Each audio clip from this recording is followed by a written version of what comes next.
అది కరోనా విలయ తాండవం చేస్తున్న రోజులు. కరోనాతో ఆక్సిజన్ అందక తన ఇద్దరు మిత్రులను కోల్పోయిన యువకుడు ప్రపంచంలో అనేక వేల మందికి ఆక్సిజన్ అందుబాటులో లేకపోవడం వల్లే మరణించారని గ్రహించి ఆక్సిజన్ ఫర్ సేఫ్ అనే పేరుతో ప్రపంచ సైకిల్ యాత్రకు శ్రీకారం చుట్టాడు.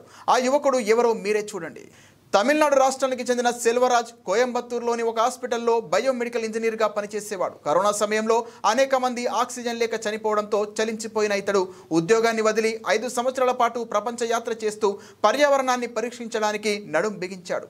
అందులో భాగంగా 11,000 మొక్కలను నాటాలని లక్ష్యంతో ఇప్పటికే Nepal, Bangladesh, Vietnam, Thailand, Myanmar, Bangkok చుట్టి ఇండియాకి వచ్చాడు.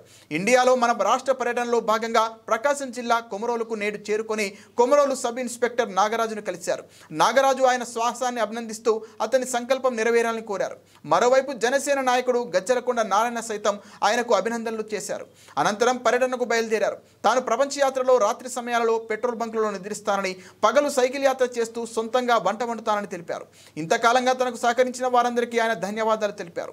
ఆయన యాత్ర మరింత విజయవంతం కావాలని, ఆయన లక్ష్యం నెరవేరాలని కొమరోలు మండల ప్రజలు కోరుకున్నారు.